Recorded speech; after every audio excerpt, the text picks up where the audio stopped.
And I will let Pradeep talk now. And Pradeep he's already our star performer, and he's like a serial entrepreneur. He's starting his third farm, if I'm not wrong, now, and he's like Alexander, right, Pradeep? So please share your experience, Pradeep. How you really sell your produce, and what are the struggles you're facing?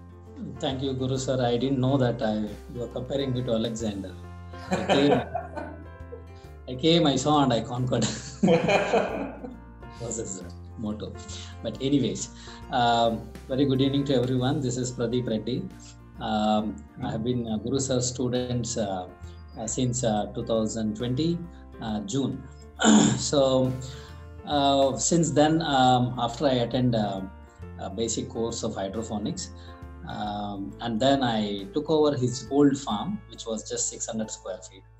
As Mr. Vikas said, yes, we always have to start from small steps. We should take small steps in the beginning. After that, 600 square feet was very successful. I grew almost all varieties that are possible. So starting from green leaves, that is palak, amaranthus, both red and green, and lettuce, all kinds of lettuce, romaine lettuce, green leafy lettuce. I even tried iceberg, but I failed in that anyways.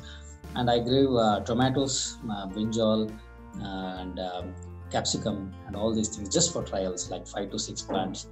And once I got confidence in that, by growing in that small farm for about 6 months, and then I ventured into a bigger one, that is 2000 square feet, with one investor in his own farm I had set up, and that is running very successfully since 6 months. And because of that success, whoever came there, they requested me that they are ready to invest in their own places and they want me to take over for production and marketing. So that's how the investor just invest whatever is required for setting up a farm. But even though they're ready for investing for bigger farms, but I didn't want to take that risk.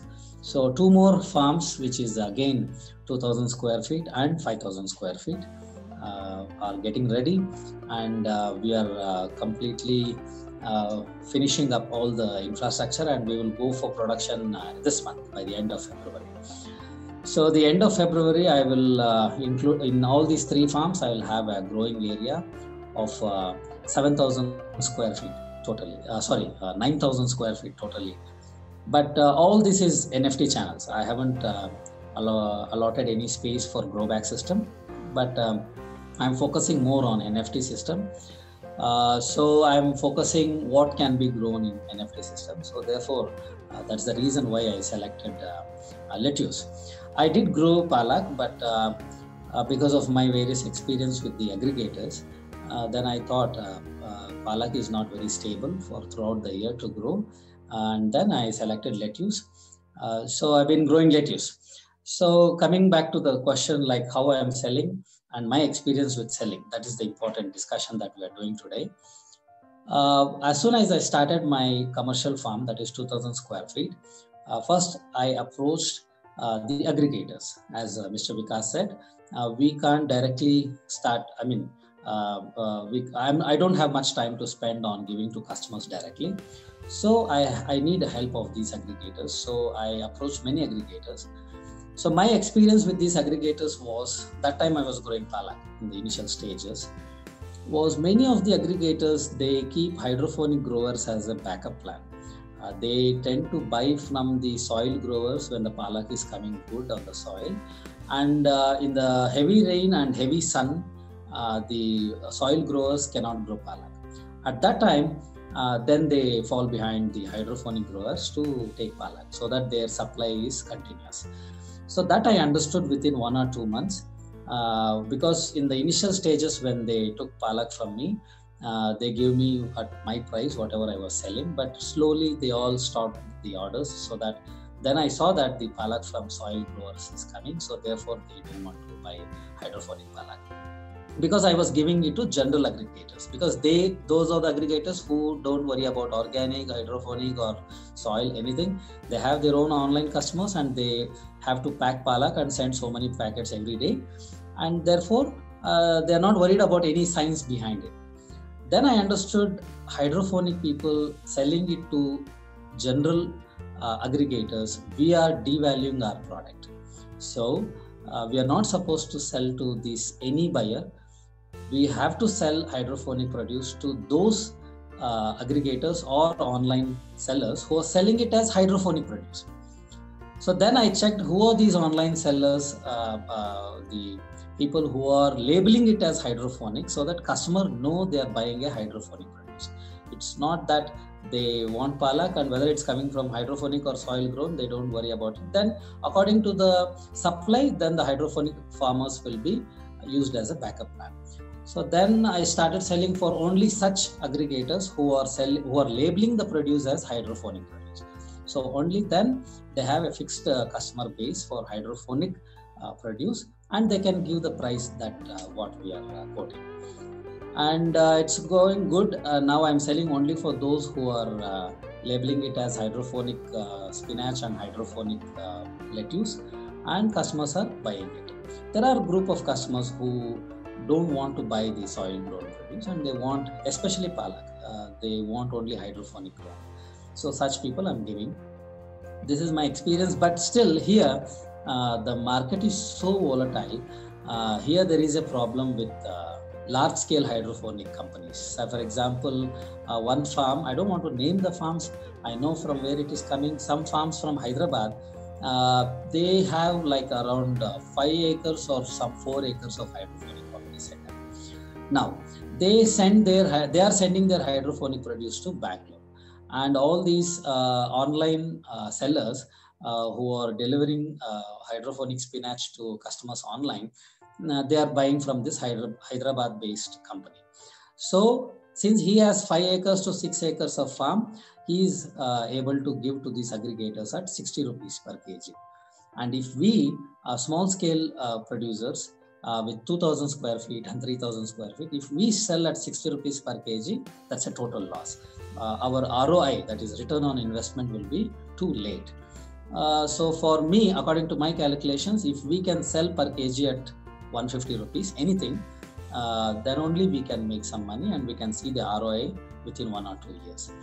So this is the problem now, that there are huge players, hydroponic, and they just dumping their materials from Hyderabad to Bangalore, and they have occupied almost all the online sellers who are labeling as hydroponic produce. And so for small players now it is difficult with these aggregators, because we can't give to at that price. And even if we look for having a contract with any aggregator, that throughout the year at a fixed price that he has to buy from us, what Vikas was mentioning, they would like to make a contract at the same price that these Hyderabad large scale producers are giving to them. They don't want, even if it is 1 rupee more than that, then why should they buy from you? So of course, that's business. We should not blame anyone for that. So this is the scenario right now. And to go forward, what I am thinking is, since we don't have large scale farms, since all our farms are very small scale, and now if we start selling to these aggregators, they will ask at the price of what these large scale people are giving. So we will be under loss definitely, and we will lose interest in hydroponics end of the day. So how to go about it? Now we have to think of giving directly to the customer. Now, then what is our advantage? Where can we do the marketing now? The palak or lettuce that comes from Hyderabad, I have gone to these aggregators' offices. I have seen the condition by the time it arrives to Bangalore, and I have also seen the cold storage, so-called cold storage conditions of these aggregators. I know what is the temperature there. I know how a cold storage should be, because I have been working in a biotech lab, and I know what is 4 degrees. How does 4 degrees feel when you enter into a cold room? Anyways, at this quality they are packing and they are giving it to customer. And to check for a sample, I even ordered from 1 or 2 online suppliers to my home, and I saw at what condition the palak or lettuce is coming to the customer. So there, something we can do. We can, since we have small farms, we need to start thinking about some apartments or some group of communities where we have to take the contacts and directly take the orders and cut fresh. Not every day, you don't have to spend every day, because if you supply once in a week or twice in a week, that will be enough for some customers. Like once in a week they buy palak, that is enough for the whole week and put in the fridge. But only thing is you need to cut fresh and give them fresh, and they should feel happy that at a much lesser price you are giving a good material. I was telling about 60 rupees per kg what this large scale producer is giving, and 60 rupees per kg, by the time it reach customer, it is becoming 600 rupees per kg. You may not believe me, you can go to any online apps and then you order for palak or lettuce. It's around 60 grams or 55 rupees, 55 rupees or 60 rupees for 100 grams. So it's 550 to 600 rupees per kg. But what they are giving, what the aggregator is giving to the producer is 60 rupees. I stop here because we have only 1.5 minutes. I wanted beautiful points. You told wonderful points. It's a very important session. So I will hopefully I will continue this session later, maybe phase 2 or something. You got to a conclusion, right? Like how to sell. That's very important. Like we tried, we keep doing it. We're selling it to apartments at a very better price and the fresh produce. That's very important. He keep coming to my office now. We talk about it, and even we sell coriander at a beautiful coriander. We sell at higher price if we sell it to directly customers, and customers will value it. That's very important because they see the quality, right? So anyway, thank you so much, guys. Thanks Pradeep and Vikas for sharing all your experience.